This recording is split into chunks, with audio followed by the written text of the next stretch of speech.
welcome to Pulse by AlphaWire, the podcast where science and education meet cutting-edge technology and artificial intelligence.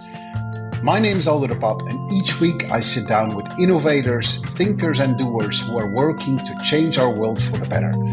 Together we explore their journeys, uncover the lessons they've learned, and take the entrepreneurial pulse that drives them on their path to success. Hi everyone, a very warm welcome to a new episode of Pulse by AlphaWire. And for this episode, I'm very excited for this conversation with Peter Hui, who is a young serial entrepreneur from Hong Kong. Peter and I speak about life as a startup founder and what it is like if things certainly accelerate with your company from zero to acquisition. Peter previously founded the company Moongate and is currently involved in a new entrepreneurial journey with his company Coin Pilot.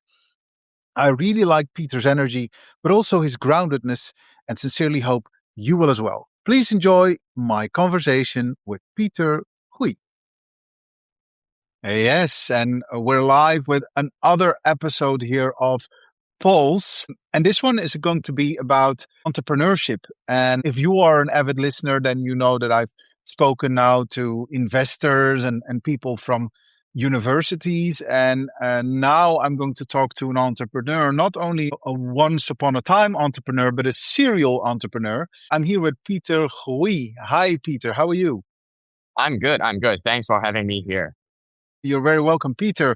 We met in Denver, back at ETH Denver last year, and we were at an event of an investor. It was a pizza event. I remember that. And there was no pizza left. I came late to the party, so there was no pizza left. It was hard to get a drink, so it was overcrowded. And then we started talking. And I very much enjoyed talking to you because you are an entrepreneur and you've been successful in your journey.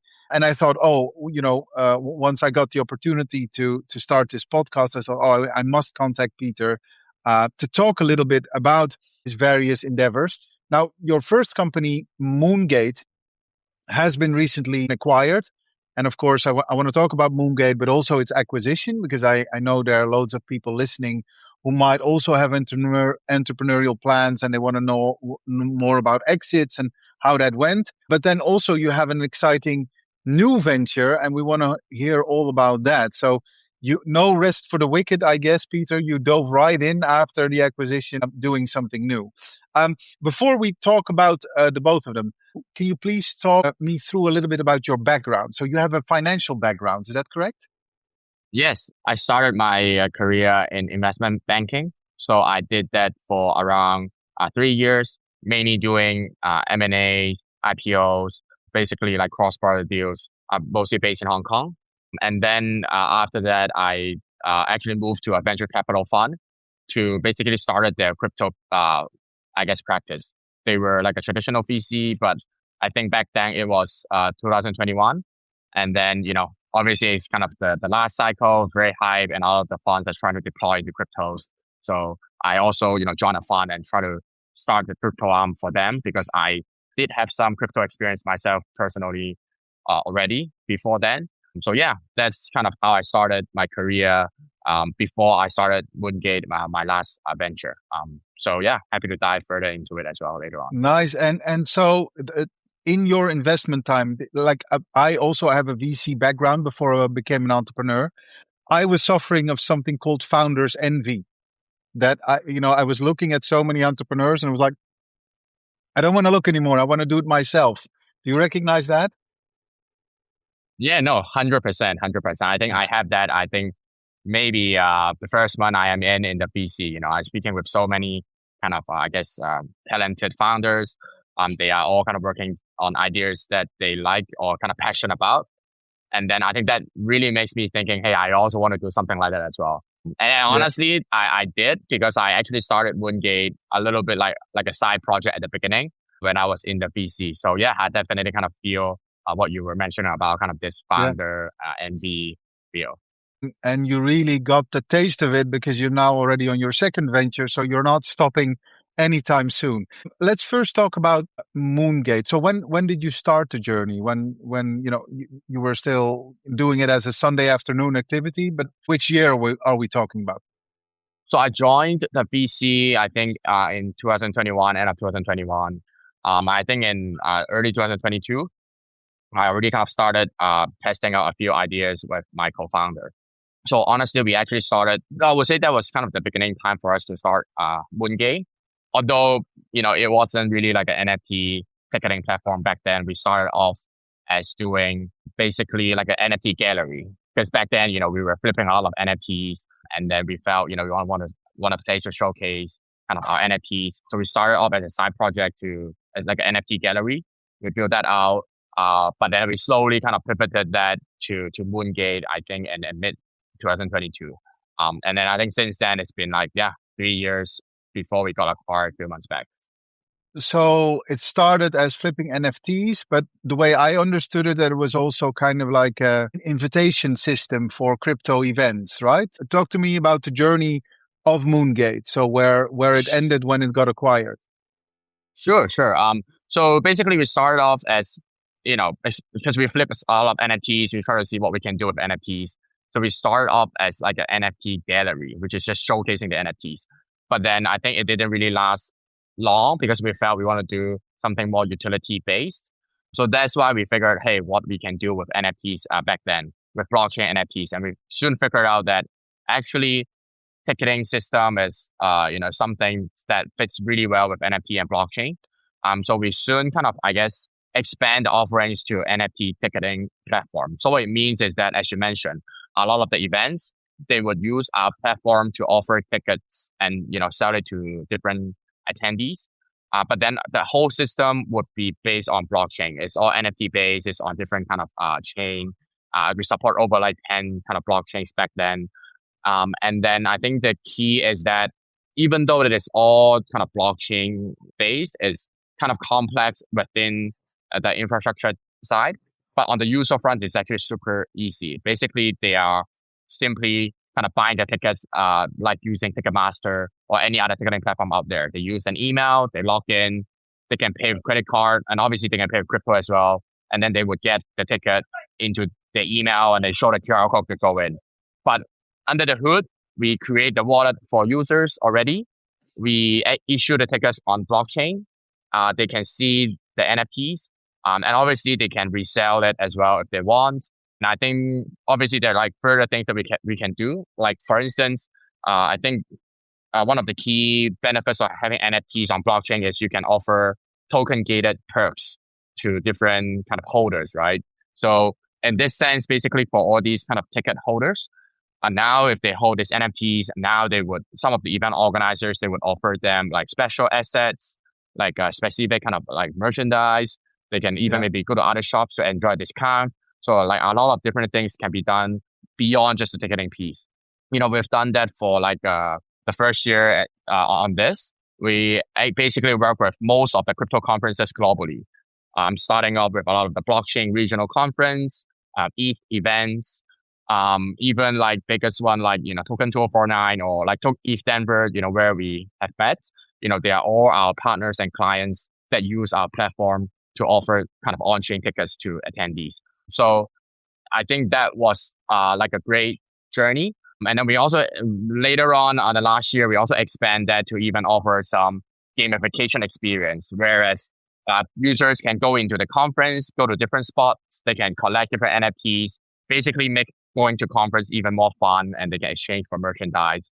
So that's kind of the whole, I guess, what we were doing at Moongate. And then we grew it, I think, pretty, I guess, one of the top platform on NFT ticketing space before we got acquired. And then, so we actually, early this year, actually at Denver, I actually met the guys that bought us out.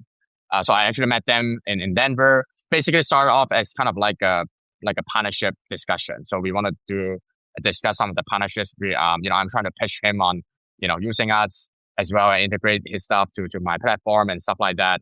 And I think as the partnerships, I guess, developed, I think the conversation gets more serious because we see that there's a lot of synergies on the vision as well as the product.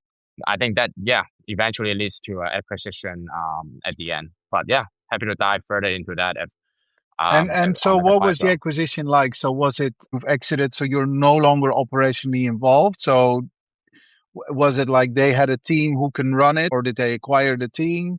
I don't know. I haven't been acquired. You know, I am an entrepreneur, but none of my ventures have been acquired, unfortunately, or fortunately, I don't know. But I just haven't met that scenario yet. So what was the kind of what struck you? What going through the experience? So how does such a thing go? And just talk me through the first steps Yeah, of the journey. for sure, for sure. I would say like back then in the banking days, I did a lot of M&As for different companies. Probably these are things that people will experience like maybe once or twice in a lifetime. So I'm very fortunate. I would say like, I don't know, maybe fortunate or unfortunate in a way. I don't know. Yeah, Basically, I think it works out as an acquisition, right? But I think basically started off as kind of, as I mentioned, like a synergies and stuff like that. And I think the product and vision aligns a lot. And I think, obviously we like the team, and I think the initial offer is that obviously for us to join their team as well. Basically our product gonna integrate into the entire kind of ecosystem. Basically the buyer is also a crypto project. I think right now is at 2 billion or 3 billion kind of FDB. I think also kind of listed on all the major exchanges. I would say our product fits into their roadmap as well. So initially, we were gonna actually to join the team as well, because obviously then we want to achieve the same vision. I think eventually I think I would say most of my team join the buyer, to make sure that things are running. The integration on the tech side, business side of things, but just my co-founder, myself, CTO, like kind of the core team, we eventually didn't really join the team because I think I would say one of the major reasons is that we found something that we are even more passionate, the new projects that we have been doing. So we kind of negotiated a deal or like a term such that, we weren't joining the team as kind of like a full-time member, but more just like an advisor or kind of like a consultant to yeah, the company to make sure that the integration would make sense. And, obviously, I think I would say Moongate, as, yourself as well, like an entrepreneur, from something that you build from 0 to 1, you kind of see that as kind of your baby, right? So you yeah. definitely kind of want to make sure it's a success as well. So yeah, I mean, now we kind of just stay on as kind of like an advisor consultant, and we kind of move on to build something that I guess we would say our team right now is, where our passion is now. Yeah. Nice, nice. And can you talk about the acquirer? Can you mention their name, or because there was a press release, right? So they're quite a big party, right? So Yep. Yep. Yeah, of course. So yeah, I mean, it's all public news. Acquire yeah, is a humanity protocol.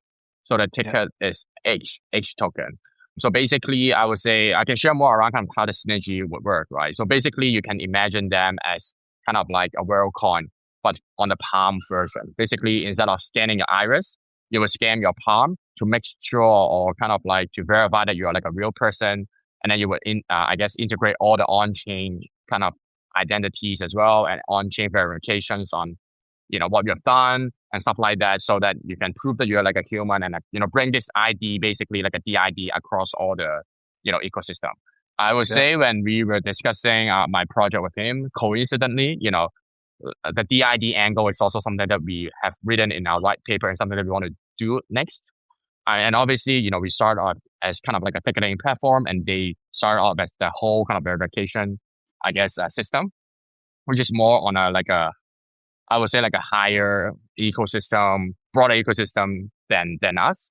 And also, they also see one of the major use cases actually on verifying on users in real life activities. So basically, you can yeah, imagine it's like going to events, memberships, yeah. getting rewards With and the stuff like that. scan, So yeah, yeah, you can see how these two things can come together in this yeah, sense, right? So yeah, that's why I would say that yeah, leads to like a acquisition where Moongate joining their entire ecosystem. And we also honestly also think that Moongate with joining this ecosystem, there is even more resources to actually achieve the same vision together. So I would say yeah. it's kind of like a win-win situation there. It's a win-win situation.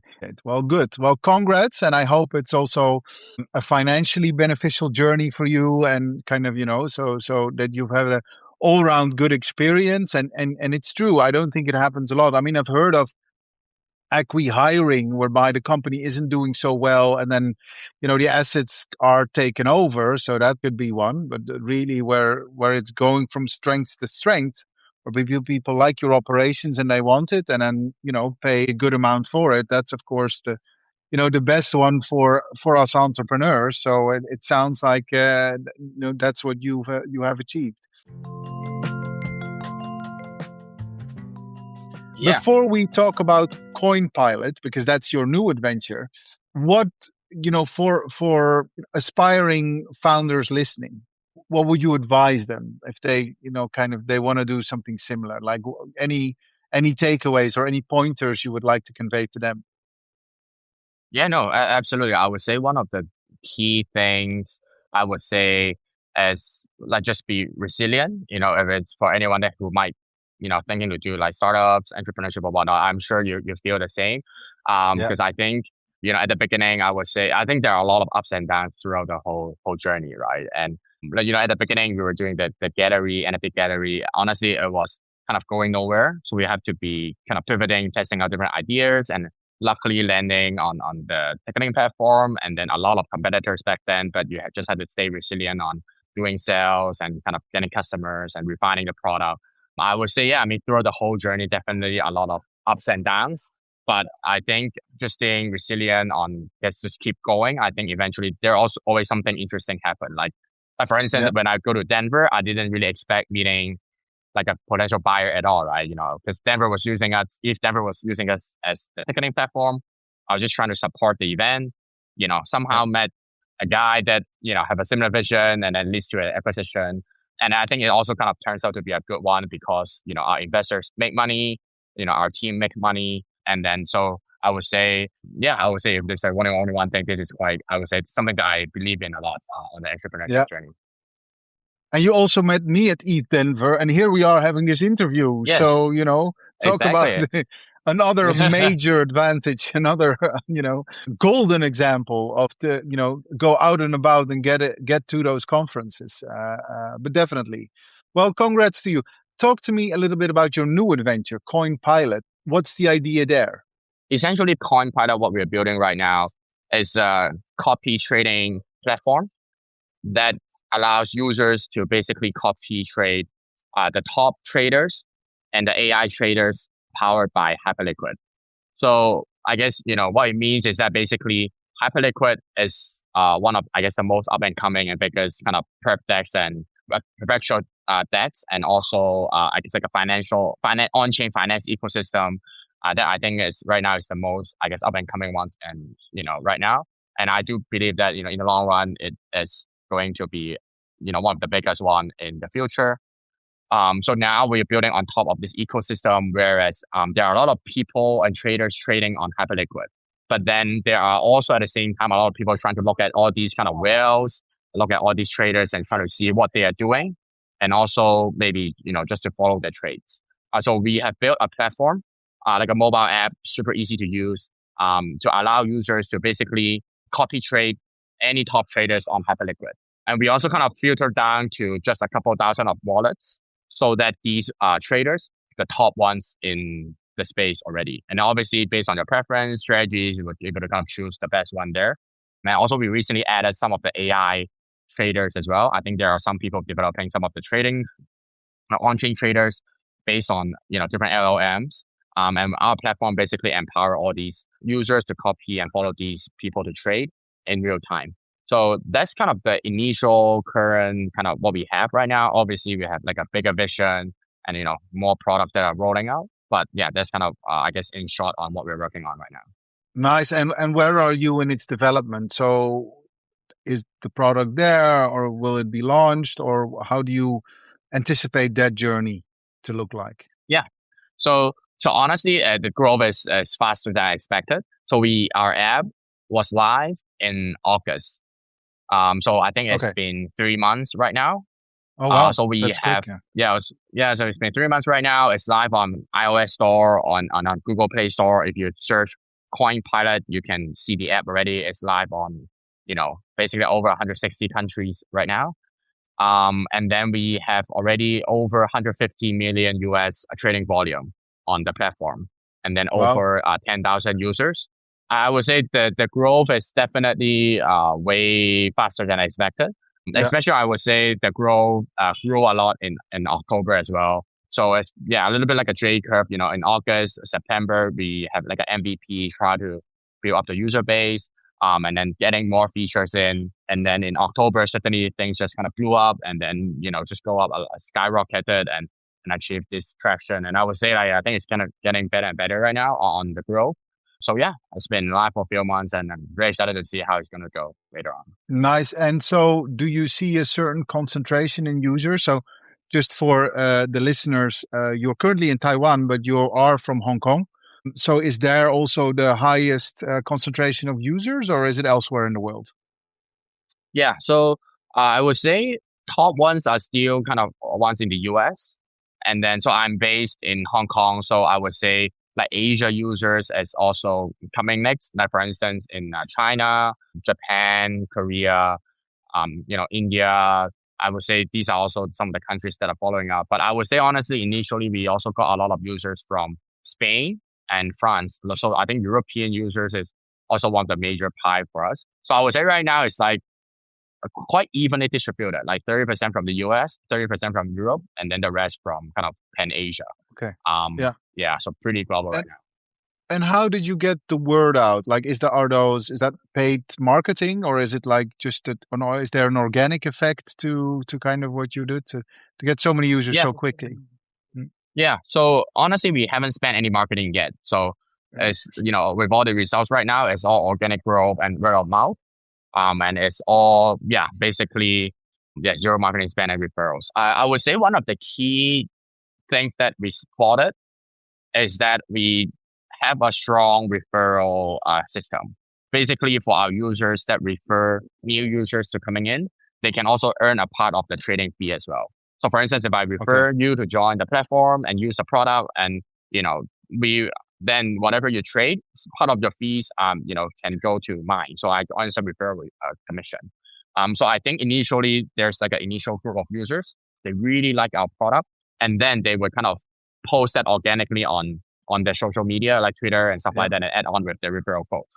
And I would say that kind of created like a flywheel effect where they like the product, there are more users coming in and they post about us, and then there are like more users using their code, and then new group of users also kind of like our product, and then and then post further. So I would say it's kind of like a like a healthy growth, organic growth Yeah. on Yeah. this part. Yeah. Yeah, that's good. And I think good personal incentivization, right? The referral helps, of course, for everyone involved. Like if you gain a little because you refer someone and the other person likes that as well, it's a perfect knock-on effect, right? Yeah, absolutely. Yeah, I think it's great. I was just surprised that we haven't really spent any marketing yet, but then the organic growth is so strong. So I'm actually very Yeah. excited to see, if we do some paid marketing later on, how we like. Yeah. Out of curiosity, in your journey from Moongate, taking that to Coin Pilot, what are the overlaps? It's again B2C, so very towards the user getting the individual to sign up for things. So have you used any tricks of the trade from Moongate into CoinPilot? If they are secret, don't reveal them, right? If it's your secret sauce, don't worry. But I'm just curious whether you have any kind of things that hey, we saw that with Moongate and we can apply that to CoinPilot, or do you feel you're in completely new territory? No, I think this is a really great question. I think like somehow I do now kind of understand. So Moongate was kind of like my first formal startup. So I can see how the first time founder transitioning to like a second time founder, how the skill set would be able to kind of, I guess, transit. I wouldn't say there's like a lot of like very quantifiable kind of, skill sets or whatnot. But I would say in general, like how startup things or kind of like how to grow from 0 to 1. I would say in terms of the strategy, the mindset, how to manage different things. I think there's definitely a lot of skills that can transit. I guess maybe I would just use one like more concrete like examples. Like back then, I was thinking, for Moongate when we try to, I guess, spread our words. We actually work with a lot of KOLs as well, but then also kind of not on a paid version. It's also like an organic way, whereas we create a really nice ticket. If they bought the tickets, we tell them, hey, it's like really nice. You can share that organically. We kind of encourage them to do so.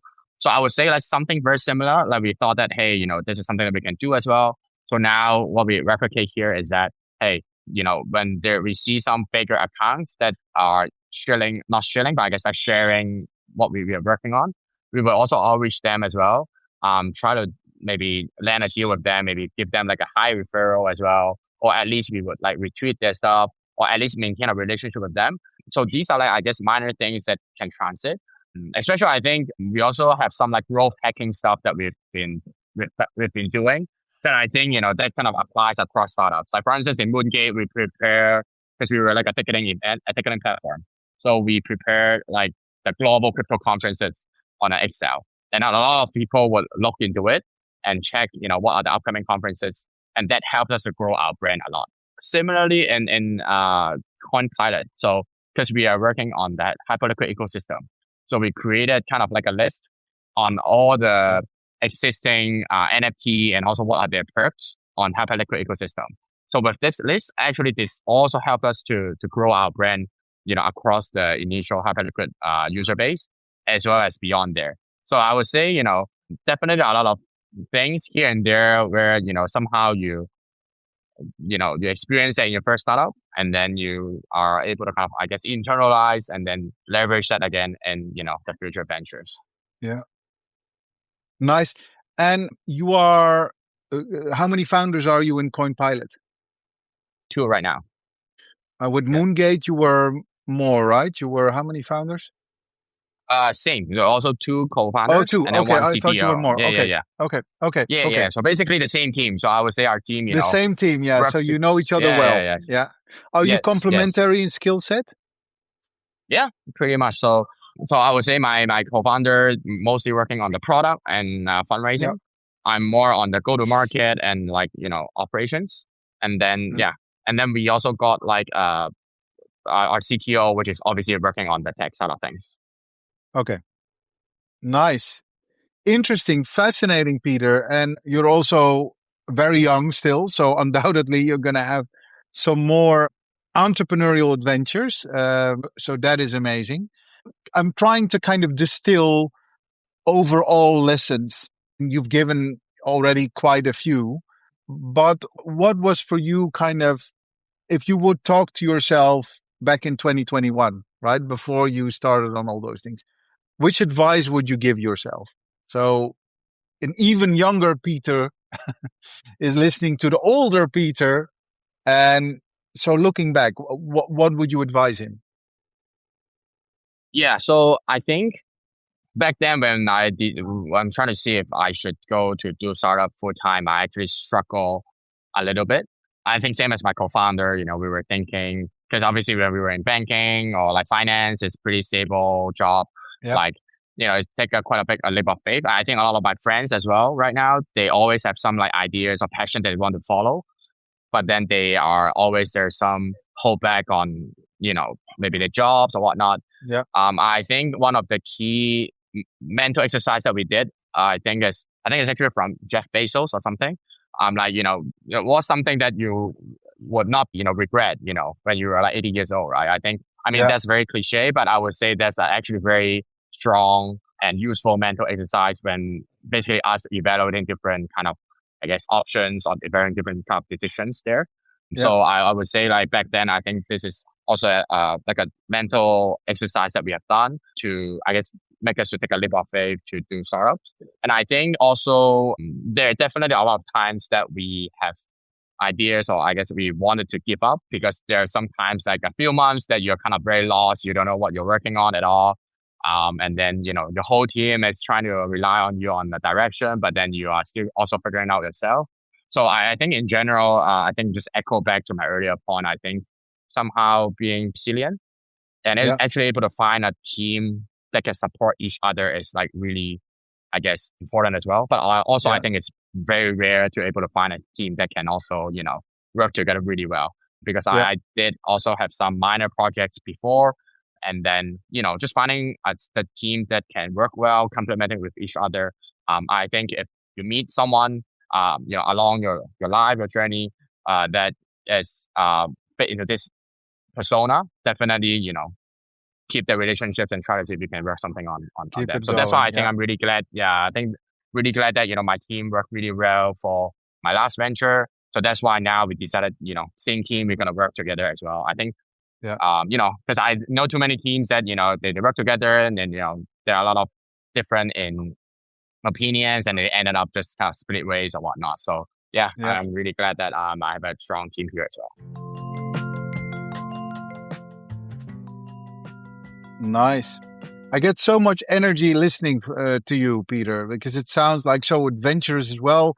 You're in Taiwan now, also meeting relevant stakeholders and people who you would love to get involved with your business. So I imagine you travel a lot and so much energy, but also so great that you actually deliver very good results. So big congrats to you. That's wonderful.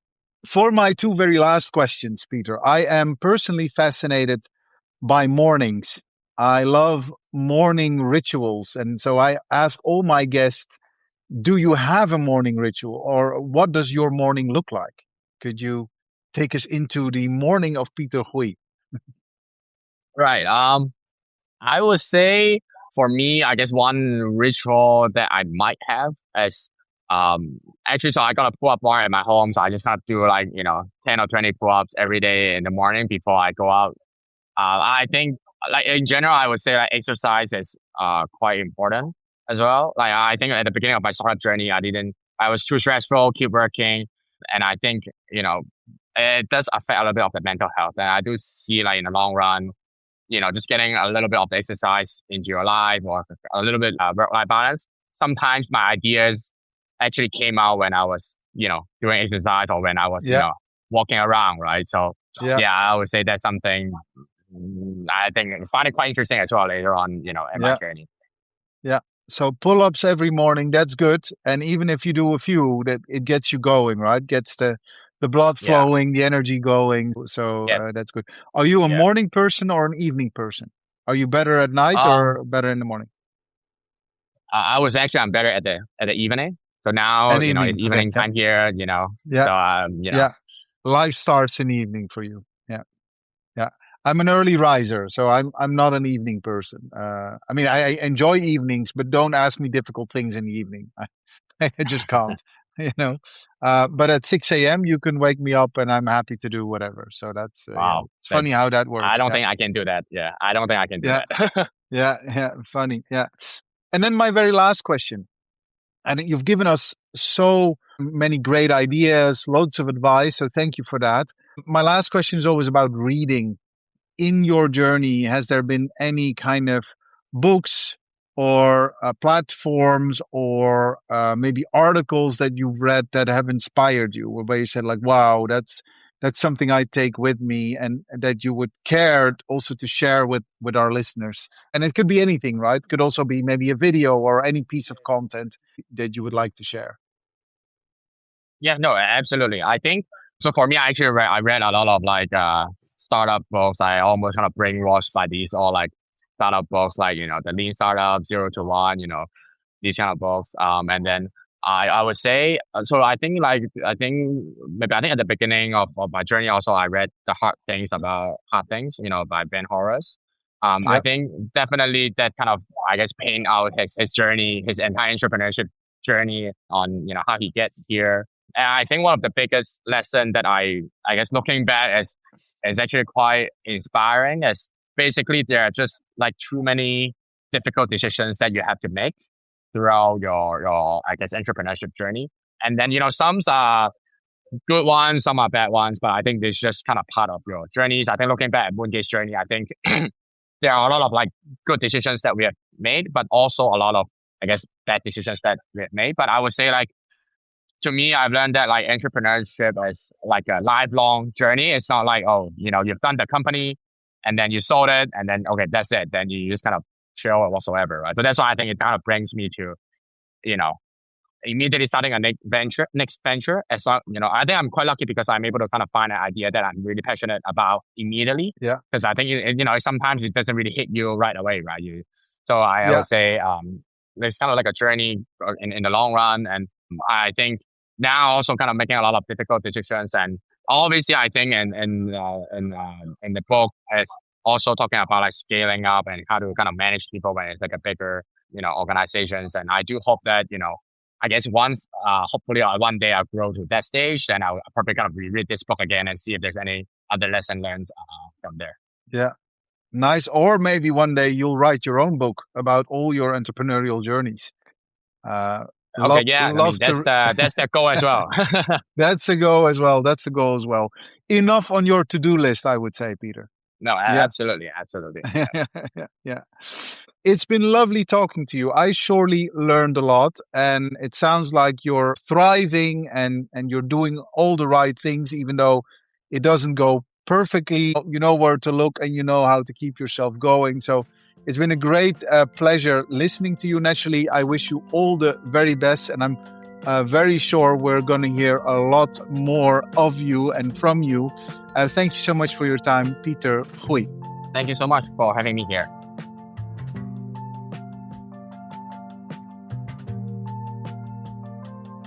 You've listened to Pulse by AlphaWire, produced by Natalie Piles and Amela Faisal, with great music, The Optimist, written by Holly Hamill, performed and produced by Aldo.